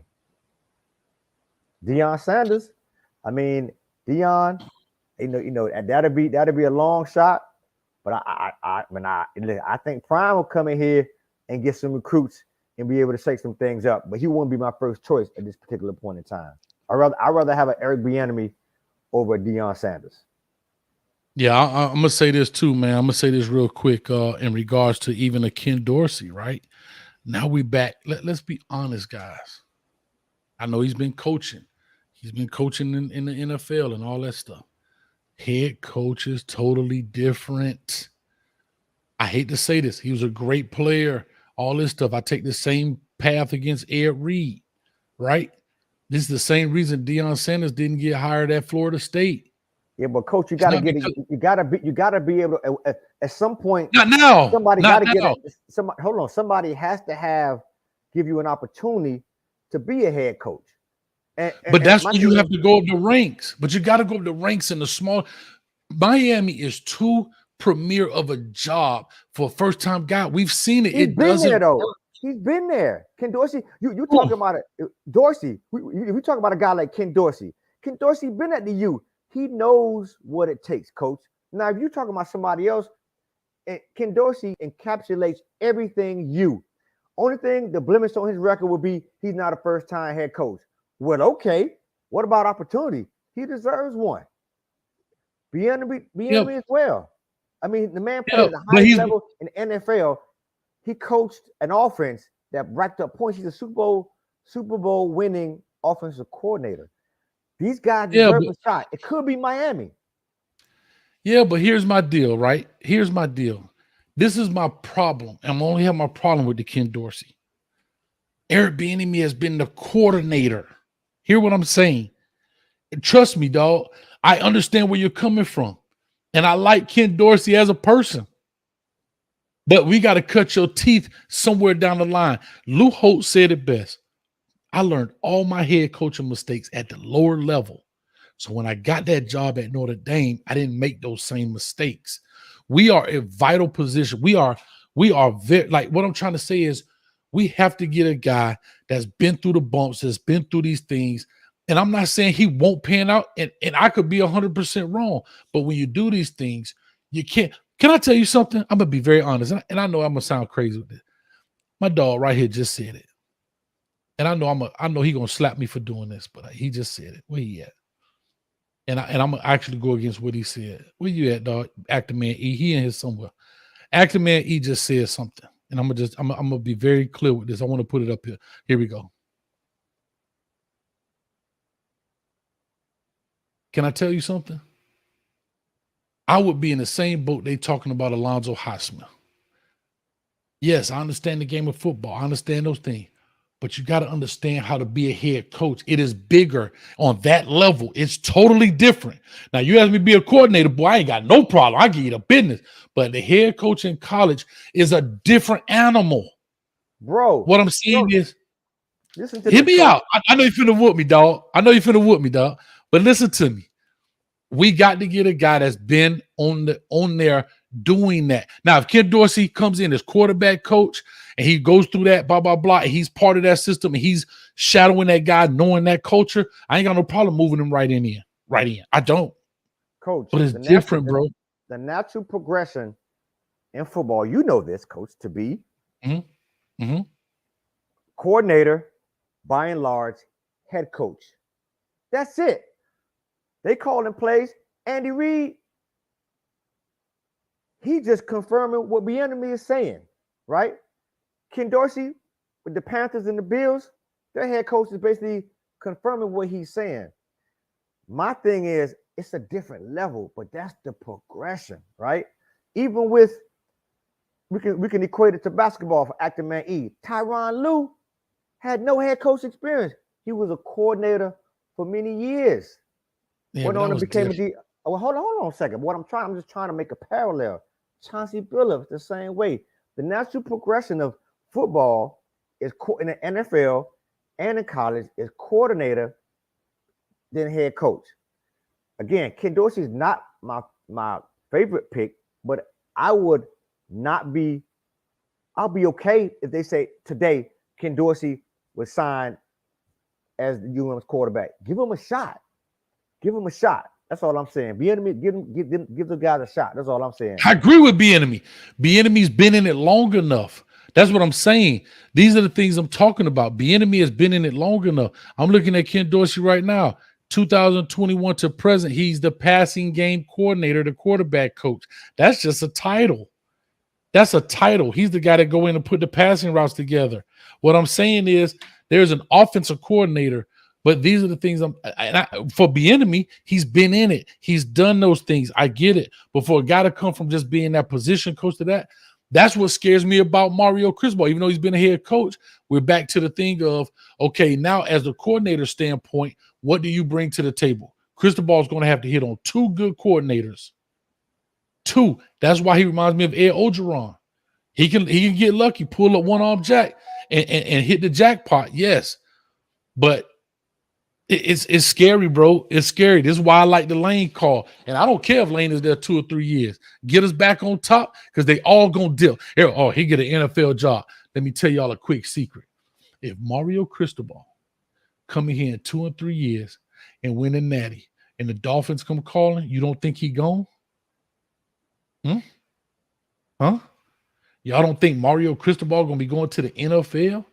He hit on top. You don't think he gone? Look at Matt Rule from Baylor. He left from Baylor and he dipped, gone. Cliff Kingsbury, he got fired at Texas Tech. Got the head coach job. Well, I went to USC for 2 weeks. Got the head coach job, gone. They all gonna take it. As much as I love you, can I be honest? Let me hit on top and let one of them come calling. Gone. It's a different style of coaching, dog. Trust me, I'm gone. It's the business because it's easy, y'all. Guess what? They'll fire me just as easy too. Talking about I love you. All right, y'all better. Y'all, hey, all right. All right. I'm still waiting on the phone call, y'all. Y'all stop calling because we got into it. Y'all hit the phone number up, man. We 321-328-8235. We're gonna take about 1 or 2 more. We getting off here. We at an hour and 8 minutes, man. So we getting off here at 1:30 mark. All right. So again, I'm with you, V12. I just know right now, this is the time where Miami is so much pressure on them to get the right guys. I would love to have Ken Dorsey on the staff. I bring him as offensive coordinator, whatever. Let him learn under, let's say, a Kiffin or whatever it is. And so now when Kiffin does get that job in 2 or 3 years, boom, now we got my man in the building or a true Kane. You get what I'm saying? I would love that setup.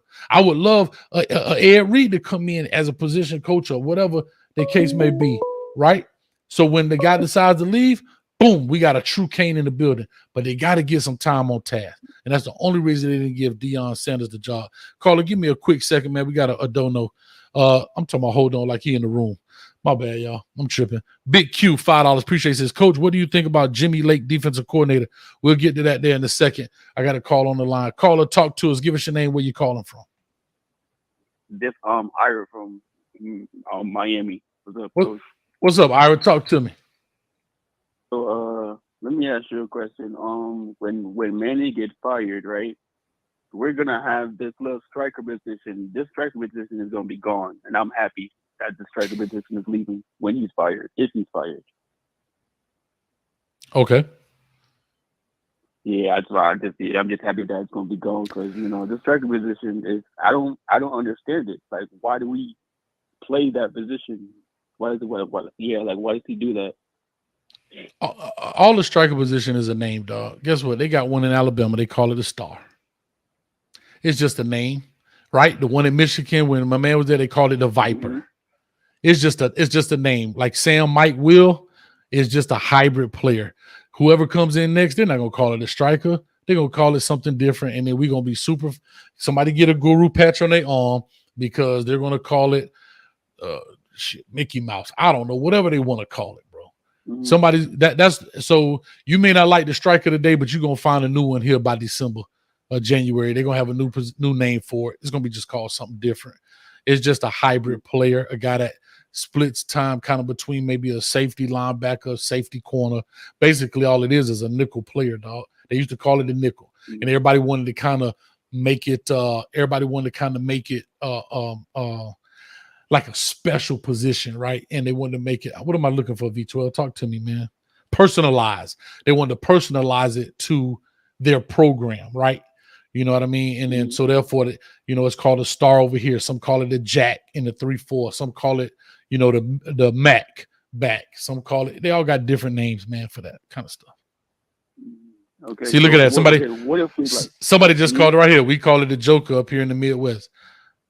Matter of fact, the Rover, Palomalu, Rover, all that kind of stuff. Look, they got the Racer. So all it is, that's all it is.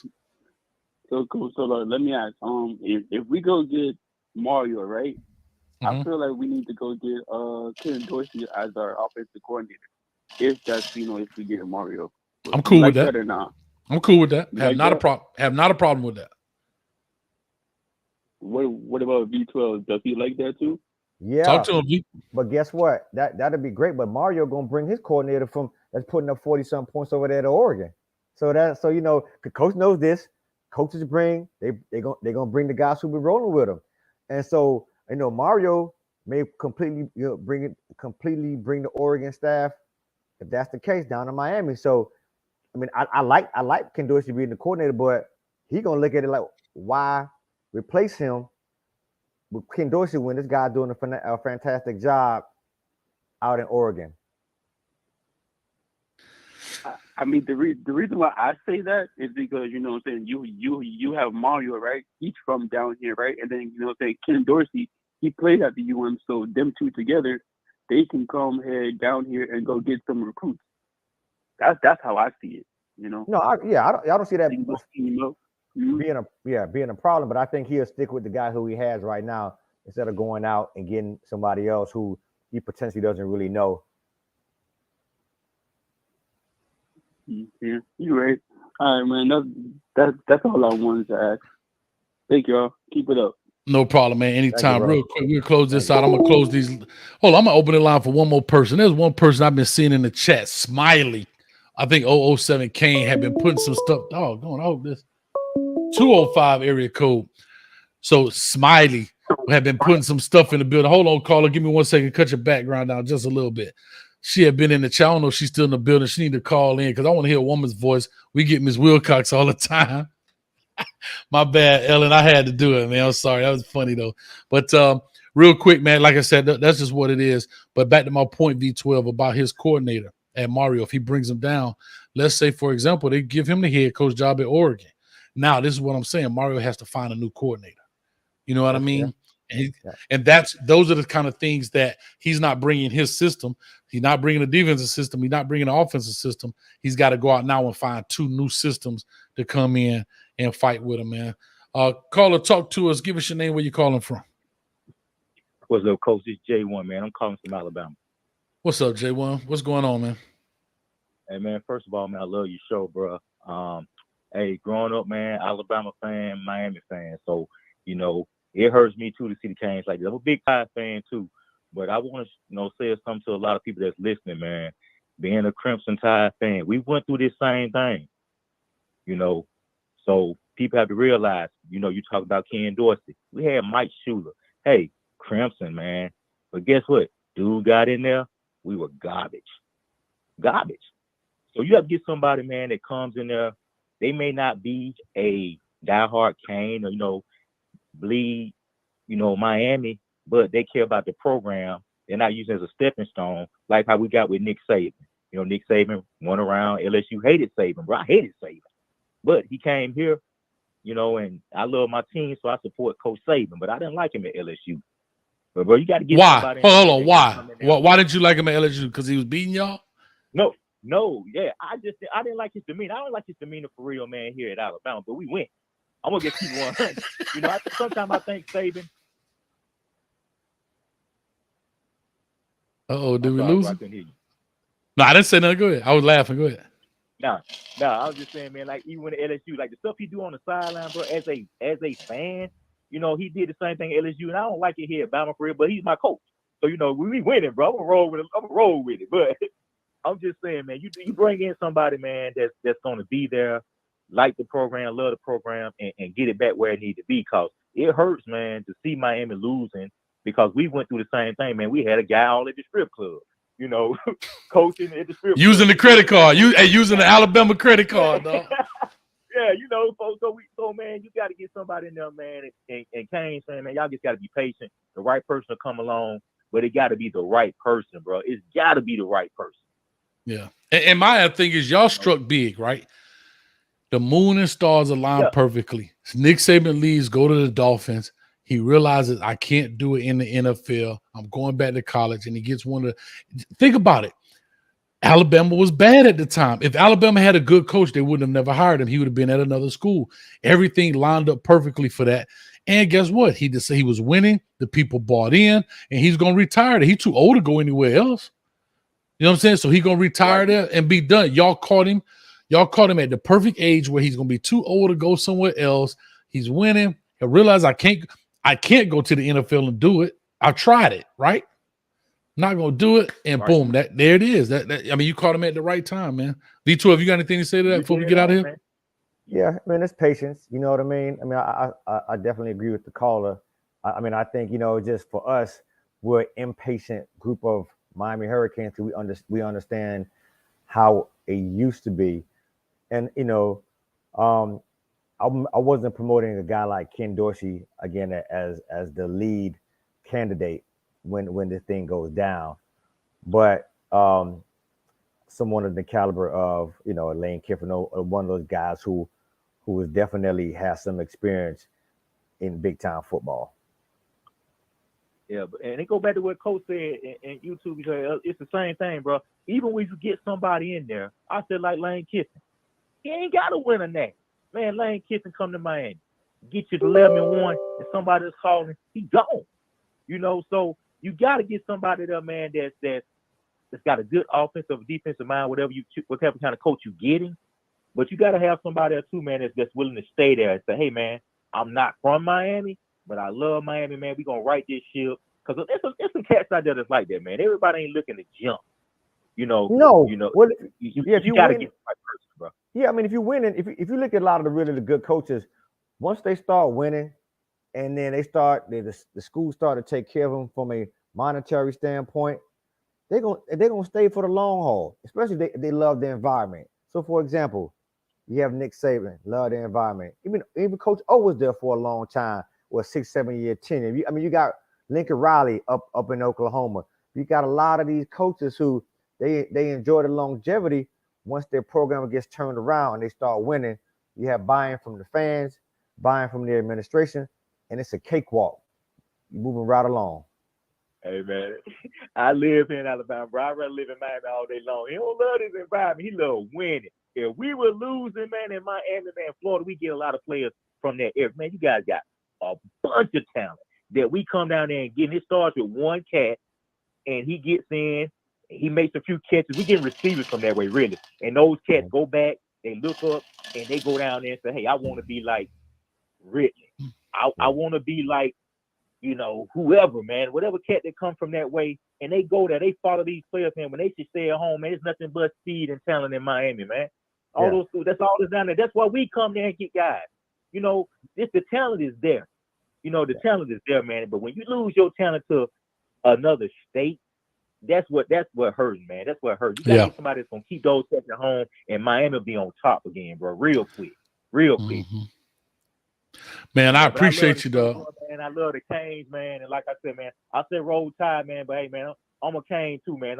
I'm like, I ain't 50-50. I'm like 51-49, bro. So it hurt me. Hold on. 59-49, which way? 51-49 which way? Hey, look.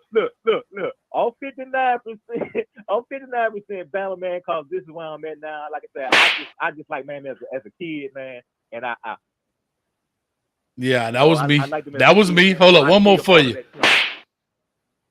Yeah, hey man, you can slap me all day, man. You can slap me all day. It ain't gonna change how I feel, but I still got love for the U2, man. But I'm gonna roll with the tide right now. You know, they don't want to see us I win. wish y'all well too, man. That's my second team, bro. And I want them to do well, man. Real talk. It's like this. If Bama can't win in that championship, I want them to be Miami. Real talk. I love it. Appreciate you, man. Hey, thank you, man. Always we cutting these phone lines off, man. People ain't call in. Smiley ain't call in. Thank you. Ellen ain't call in. Ain't nobody call in, man. These ladies, Miss Wilcox be holding it down for the ladies, man. She be dropping the knowledge. I need these ladies to call in, man. You know what I mean? Because I be wanting to hear their point of view. I think T. Hines, if I'm not mistaken, I think that's a lady they ain't calling in. Lady Frank in the building, man. What's up, man? Mm-hmm. Luke Fickle waiting on Ohio State down the line. Yeah, he Ohio guy anyway, man. But anyway, V12, this was part 2 of the post-game show, man. We had a chance to break the film down. We've been on an hour and 41 minutes. We said 1:30. We ain't never on time. You know how we do.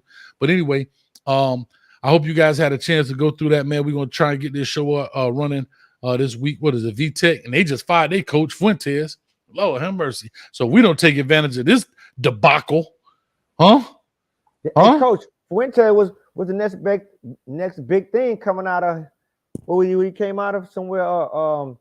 Forgot where he was, because when Beeman retired, they gave it to Fuentes, right? Right. But that's my thing. And that's what I've been trying to say about coaching. These people don't care. These people do not care. And that's why these coaches don't care. Believe it or not, they care about the institution while they're there, dog. Memphis. Yep. These people don't care. Like, dog, it's about business. And y'all mark my words. Coach Hayes said this. Dabo Swinney get 2 more years like this, he gone. Dabo Swinney had 2 more years like this, he gone. Because once the bar go up, it never goes down. And this is what I be trying to tell people, man. Appreciate it, man. I just got a cash app. I want to tell y'all that too. If y'all donate the cash app, I don't necessarily acknowledge it on the show because I'm going to take it as a private donate, which is fine. I totally appreciate it. I would actually like cash app more because we get 100% of it. YouTube take 30% of the super chats. So thank you guys for the cash app. It does a lot, helps us get better with programming and all that stuff. But other than that, man, V12, man, as my brother, as always. Oh, hey, I'm telling on you too, dog. Matter of fact, this is for you, V12. He stole my charger, y'all. He stole my phone charger while we was in Miami. And he ain't even got an Android. He got an iPhone, dog. He a hater. He a hater, dog. Nah, I'm just playing with him. What happened was friends don't let friends rant on cane juice. So I wanted to make sure when he lost, my dog was going over the edge. He wanted to get back on live late that night, but his phone was dead. So I confiscated the doggone charger like I would do some car keys and took it here. So I have the charger, Coach. So if you need it, Coach, I send it to you, man. But you've been getting a couple donos, so I suspect you'll be all right. That was my favorite charger, dog. Nah, it's all good. I'm just chilling, man. Bro, that's a 10-foot charger. Guess what? I got another 10-foot charger. It's like a clown handkerchief. It don't never stop, dog. Look at that. I got another charger. It don't stop, baby. Keep it going. I got chargers for days. But anyway, you get it back. I got it. You know it's safe. We'll get it back, man. I appreciate it, man. As always, it's Kane time. I'm not playing any music today. Big shout out to our sponsor for the day, man, Mr. Alex Tabio in the building. V12, hit him up right there. If you guys would like anything dealing with home financing, check him out. 305-205-1697. Always answer the phone, and he's always at the Kane games, the home game, man. Season ticket holder, all that good stuff. Check him out, man. He will help you. The interest rate's low right now, so holler at him, man. Also, Coach Hayes football. I've been talking about this. We're working on it right now. I actually got a meeting right after this at 10 o'clock. Coach Hayes football is up, so go on there, check it out. Hit the mailing list if you're not already on it. CoachHayesFootball.com. We finna start doing some stuff. Get on there. We also finna start a text blast list. Man, look here, dog. We finna ESPN this thing. It's called CHFB, that thing. Coach Hayes football. You get it? I'm loving it. V12, we in the building. Everybody else, I appreciate you. Thank you all so much. We're going to actually got 15 seconds till we hit 145. I like round numbers. And with all that being said, man, go Canes. And we'll see you guys pregame show. We spending money over here. We spending money. Pregame show. Hot. He hot right now. Hey, pregame show, postgame show. Y'all check it out on Saturday, man. Your boy might be in the woods out there on Saturday because I got to go hunting, man. I'm deer out there, baby. I got to go get it. So we may be doing that thing remote again from the woods. I'll be out there in the treehouse somewhere. But anyway, with all that being said, appreciate y'all. Love y'all. Cane Juice, Cane Nation. We out. We out the building. Peace.